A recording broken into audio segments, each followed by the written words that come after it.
दोस्तों, अगर आपको भी भारत और इंग्लैंड के बीच खेला गया चौथा और सबसे रोमांचक T20 मैच पसंद आया हो तो इस वीडियो को एक लाइक जरूर करें। इस वीडियो का लाइक टारगेट है 1000 लाइक्स का। दोस्तों, चौथा T20 मैच पुणे के मैदान में खेला गया। शुरुआती 3 मैचों में टॉस हारने के बाद इस मैच में इंग्लैंड के कप्तान जॉस बटलर ने पहली बार सीरीज में टॉस जीता और पहले गेंदबाजी करने का फैसला किया। इंग्लैंड ने प्लेइंग 11 में 2 बदलाव किए। मार्क वुड और जेमी स्मिथ बाहर हुए, जबकि साकिब महमूद और जैकब बैथल को टीम में मौका मिला। वही टीम इंडिया 3 बदलावों के साथ उतरी। सिर्फ एक मैच के बाद ही स्टार तेज गेंदबाज मोहम्मद शमी को बाहर कर दिया गया, जबकि वॉशिंगटन सुंदर और ध्रुव जुरेल भी ड्रॉप हुए। इनकी जगह अर्शदीप सिंह और रिंकू सिंह की वापसी हुई, जबकि शिवम दुबे जुलाई के बाद पहली बार टीम इंडिया में लौटे। टीम इंडिया के लिए एक बार फिर संजू सैमसन और अभिषेक शर्मा ओपनिंग करने आए। दोनों पिछले मैच में सस्ते में आउट हो गए थे। उम्मीद थी इस मैच में वो टीम को अच्छी शुरुआत दिलाएंगे। अभिषेक शर्मा ने तो अच्छी शुरुआत की। उन्होंने पहले ओवर में जोफ्रा आर्चर को एक छक्का और एक चौका लगाया। पहले ओवर में ही टीम ने 12 रन ठोक दिए थे, लेकिन इसके बाद दूसरे ओवर में जो हुआ उसकी उम्मीद किसी ने नहीं की थी। सीरीज का अपना पहला मैच खेल रहे शाकिब महमूद ने पूरे मैच को ही पलट दिया। ओवर की पहली गेंद पर उन्होंने संजू सैमसन का विकेट झटका। संजू एक बार फिर शॉर्ट गेंद पर आउट हुए। शॉर्ट गेंद पर वो पुल शॉट खेलने गए और बाउंड्री पर कैच आउट हो गए। संजू ने 3 गेंदों पर सिर्फ 1 रन बनाया। इसके बाद तीसरे नंबर पर बल्लेबाजी करने उतरे तिलक वर्मा तो पहली ही गेंद पर आउट हो गए। पहली ही गेंद पर तिलक बाहर निकलकर बड़ा शॉट खेलने गए, लेकिन गेंद उनके बल्ले के किनारे को लेकर सीधे थर्ड मैन के हाथों में चली गई। इस तरह तिलक वर्मा गोल्डन डक पर आउट हुए। 2 गेंदों पर 2 विकेट झटककर शाकिब महमूद हैट ट्रिक पर थे, लेकिन सूर्य कुमार यादव ने तीसरी गेंद को संभल कर खेला, लेकिन ओवर की आखिरी गेंद पर सूर्या भी आउट हो गए। इंग्लैंड के कप्तान बटलर ने सूर्या के लिए जाल बिछाया था। उन्होंने अटैकिंग फील्ड रखी थी और सूर्या इस जाल में फंस गए और सीधे फील्डर के हाथों में बॉल खेल बैठे। सूर्या ने 4 गेंदों का सामना किया, लेकिन वो खाता भी नहीं खोल सके। शाकिब महमूद ने अपने पहले ही ओवर में 3 विकेट लेकर तहलका मचा दिया। ये ट्रिपल विकेट मेडन ओवर रहा। इसके बाद रिंकू सिंह बल्लेबाजी करने उतरे। रिंकू ने आते ही कुछ पॉजिटिव शॉट्स लगाए। वहीं फिर अभिषेक शर्मा ने भी अपने हाथ खोलने शुरू कर दिए। दूसरे ओवर में लगे विकेटों के पछड़ के बाद रिंकू सिंह और अभिषेक शर्मा ने पारी को अच्छे से संभाला।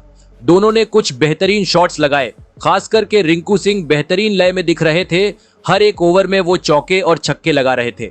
रिंकू और अभिषेक ने 7वें ओवर में टीम के स्कोर को 50 रनों के पार पहुंचा दिया था, लेकिन फिर तभी अभिषेक शर्मा आउट हो गए। 8वें ओवर में आदिल राशिद को वो स्वीप शॉट खेलने गए और बाउंड्री पर कैच आउट हो गए। अभिषेक ने 19 गेंदों में 29 रनों की पारी खेली। इसके बाद शिवम दुबे बल्लेबाजी करने उतरे। आदिल राशिद ने पहली ही गेंद पर दुबे को चकमा दिया था, लेकिन स्लिप ने कैच ड्रॉप कर दिया। दुबे को यहां बड़ा जीवनदान मिला, जिसका उन्होंने फायदा उठाया और अगली ही गेंद पर एक लंबा छक्का जड़ दिया। अभिषेक शर्मा के आउट होने के बाद रन गति थोड़ी कम हो गई थी, लेकिन रिंकू और दुबे धीरे धीरे कर पारी को आगे बढ़ा रहे थे। 10 ओवर में दोनों ने टीम के स्कोर को 70 रनों तक पहुंचा दिया था, लेकिन फिर 11वें ओवर में भारत को सबसे बड़ा झटका लगा। अच्छी बल्लेबाजी कर रहे रिंकू सिंह 26 गेंदों में 30 रन बनाकर आउट हो गए। ब्राइडन कार्स को बाहर निकलकर वो बड़ा शॉट खेलने गए और थर्ड मैन पर कैच आउट हो गए। सिचुएशन को देखते हुए रिंकू ने यहां बेहद ही खराब शॉट खेला, क्योंकि वो सेट बल्लेबाज थे। थोड़ी देर और संभल खेलते तो वो रन्स बना सकते थे। इसके बाद हार्दिक पांड्या 7वें नंबर पर बल्लेबाजी करने उतरे। 80 रन पर ही भारत की आधी टीम पवेलियन लौट गई थी और टीम दबाव में थी, लेकिन हार्दिक पांड्या ने आते ही इंग्लैंड के गेंदबाजों पर काउंटर अटैक किया और बैक टू बैक 2 चौके लगा दिए। ऐसा लग रहा था हार्दिक ड्रेसिंग रूम से ही सेट होकर आए हैं। वहीं दूसरी छोर पर शिवम दुबे भी शानदार बल्लेबाजी कर रहे थे और लगातार बाउंड्री लगा रहे थे। 14वें ओवर में भारत का स्कोर 100 रनों के पार भी चला गया। बड़ा स्कोर बनाने के लिए हार्दिक और दुबे का आखिरी ओवर तक टिकना बेहद जरूरी था। हार्दिक पांड्या तो आज अलग ही लय में दिख रहे थे। वो जबरदस्त बल्लेबाजी कर रहे थे।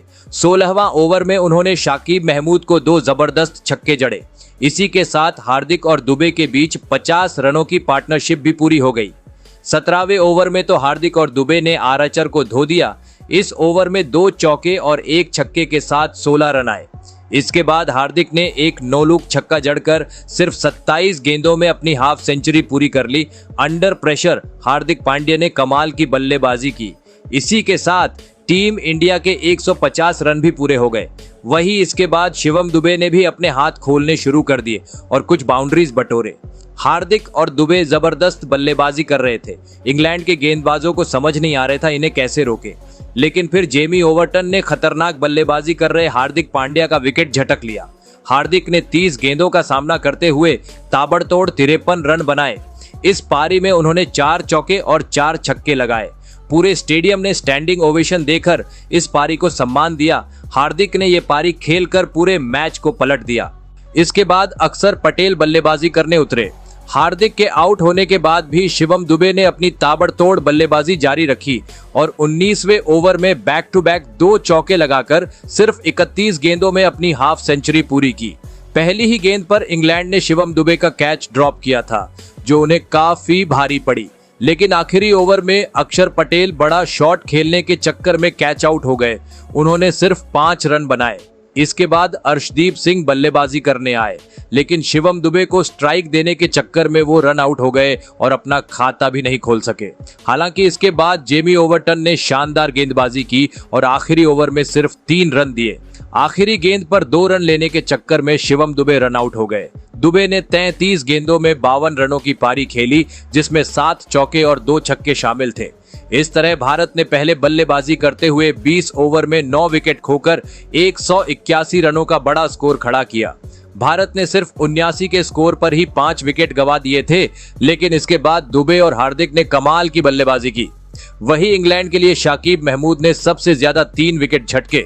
इंग्लैंड के सामने अब 182 रनों का बड़ा लक्ष्य था। एक बार फिर इंग्लैंड के लिए फिल साल्ट और बेन डकेट ओपनिंग करने उतरे। पिछले तीनों पारियों में फिल साल्ट फ्लॉप साबित हुए थे, लेकिन इस मैच में उन्होंने अपनी टीम को शानदार शुरुआत दिलाई। पहले ओवर में ही उन्होंने अर्शदीप सिंह को 2 चौके जड़ दिए। इसके बाद दूसरे ओवर में हार्दिक को भी एक चौका जड़ा। वहीं फिर बेन डकेट ने भी अपने हाथ खोलने शुरू कर दिए। तीसरे ओवर में उन्होंने अर्शदीप को चौकों की हैट्रिक लगा दी। 3 ओवर में ही इंग्लैंड ने 30 रन ठोक दिए थे। रन गति कम करने के लिए कप्तान सूर्य कुमार यादव ने चौथे ओवर में ही वरुण चक्रवर्ती को अटैक पर लगा दिया, लेकिन बेन डकेट ने उनको भी रिवर्स स्वीप शॉट लगाते हुए चौका जड़ दिया। इंग्लैंड के दोनों ओपनर्स इस मैच में खतरनाक लग रहे थे। 5वें ओवर में भी डकेट ने अक्षर पटेल को धोया और ओवर में 2 चौके और 1 छक्का लगाया। इसी के साथ सिर्फ 5 ओवर में ही इंग्लैंड ने अपने 50 रन पूरे कर लिए। टीम इंडिया के लिए ये जोड़ी खतरनाक साबित हो रही थी, लेकिन फिर छठे ओवर में रवि बिश्नोई ने इस पार्टनरशिप को तोड़ा। उन्होंने बेन डकेट को कप्तान सूर्य कुमार यादव के हाथों कैच आउट करा दिया। डकेट 19 गेंदों में 39 रनों की तेज पारी खेलकर आउट हो गए। इसके बाद अगले ओवर में अक्षर पटेल ने भारत को एक और बड़ी सफलता दिलाई। अक्षर में फिल सॉल्ट को क्लीन बोल्ड कर चलता किया। सॉल्ट 21 गेंदों में 23 रन बनाकर आउट हुए। इस विकेट के बाद अक्षर पटेल का सेलिब्रेशन देखने लायक था। वो भी जानते थे ये विकेट कितना अहम था। वहीं फिर इसके बाद 8वें ओवर में रवि बिश्नोई ने भारत को सबसे बड़ी सफलता दिला दी। उन्होंने इंग्लैंड के इनफॉर्म बल्लेबाज और कप्तान जॉश बटलर का विकेट झटक लिया। बटलर 3 गेंदों में सिर्फ 2 रन बना सके। 62 रन पर इंग्लैंड का कोई विकेट नहीं गिरा था, लेकिन फिर 5 रन के भीतर ही उनके 3 विकेट गिर गए। एक बार फिर स्पिन के आते ही इंग्लैंड की टीम बिखर गई। यहां से फिर लियम लिविंगस्टोन और हैरी ब्रूक ने पारी को आगे बढ़ाया। हालांकि भारत के गेंदबाज आसानी से रन बनाने नहीं दे रहे थे। आखिरी 10 ओवर में इंग्लैंड को अब जीत के लिए 96 रनों की जरूरत थी। इसके बाद हैरी ब्रूक ने अपने हाथ खोलने शुरू कर दिए और कुछ चौके जड़े। ब्रूक अच्छी लय में दिख रहे थे। इसके बाद हर्षित राणा गेंदबाजी करने आए। दरअसल हर्षित प्लेइंग 11 में नहीं थे। उन्हें शिवम दुबे की जगह कंकर्शन सब्स्टिट्यूट के तौर पर मैदान में उतारा गया। दुबे को बल्लेबाजी के दौरान सिर पर गेंद लगी थी। वही हर्षित राणा ने आते ही कमाल कर दिया। T20 इंटरनेशनल के अपने दूसरी ही गेंद पर उन्होंने विकेट झटक लिया। हर्षित ने लियम लिविंगस्टोन को विकेट कीपर के हाथों कैच आउट कराकर भारत को 5वीं सफलता दिलाई। लिविंगस्टोन 9 रन बनाकर आउट हुए। 95 के स्कोर पर इंग्लैंड की आधी टीम पवेलियन लौट चुकी थी और कुछ ऐसा ही हाल भारत का था, जिसके बाद हार्दिक और दुबे ने तूफानी पारी खेली थी। इंग्लैंड को भी कुछ ऐसी ही पार्टनरशिप की जरूरत थी। यहां से फिर हैरी ब्रूक और जैकब बेथेल ने पारी को आगे बढ़ाया। हैरी ब्रूक काफी अच्छी लय में दिख रहे थे और ताबड़तोड़ बल्लेबाजी कर रहे थे। 14वें ओवर में उन्होंने हर्षित राणा को टारगेट किया और लगातार 2 छक्के और 1 चौका लगाया। इसके बाद ब्रूक ने सिर्फ 25 गेंदों में अपनी हाफ सेंचुरी पूरी कर ली। यहां से मैच पलट गया। इंग्लैंड की टीम मैच में वापसी करने लगी, लेकिन फिर अगली ही गेंद पर वरुण चक्रवर्ती ने हैरी ब्रूक का बड़ा विकेट झटक लिया। ब्रूक स्कूप शॉट खेलने गए और शॉट फाइन लेग पर आउट हो गए। वहीं इसके बाद इसी ओवर में चक्रवर्ती ने नए बल्लेबाज ब्राइडन कार्स का भी विकेट झटक लिया। कार्स खाता भी नहीं खोल सके। 133 रन पर इंग्लैंड के 5 विकेट गिर चुके थे और उन्हें अब आखिरी 5 ओवर में 50 रनों की जरूरत थी। इसके बाद कंकर्शन सब्स्टिट्यूट हर्षित राणा ने जैकब बेथेल का भी विकेट झटक लिया। वो सिर्फ 6 रन बना सके। वहीं फिर 17वें ओवर में रवि बिश्नोई ने जोफ्रा आर्चर को क्लीन बोल्ड कर इंग्लैंड को 8वां झटका दे दिया। ये बिश्नोई का तीसरा विकेट था। अभी भी मैच खत्म नहीं हुआ था। आदिल राशिद ने 18वें ओवर की आखिरी गेंद पर अर्शदीप को एक छक्का जड़कर इंग्लैंड को मैच में बनाए रखा। अब आखिरी 2 ओवर में 25 रनों जरूरत थी। 19वें ओवर की पहली ही गेंद पर ओवरटर्न ने हर्षित राणा को चौका जड़ दिया। अब मैच रोमांचक हो गया था, लेकिन इसके बाद हर्षित राणा ने शानदार गेंदबाजी की और अगले 5 गेंदों में सिर्फ 2 रन दिए और ओवरटर्न का विकेट भी झटका।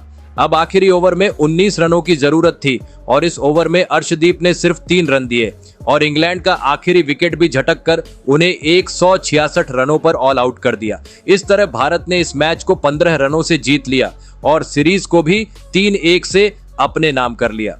तो दोस्तों, आपके हिसाब से इस मैच का हीरो कौन है? कमेंट जरूर करें।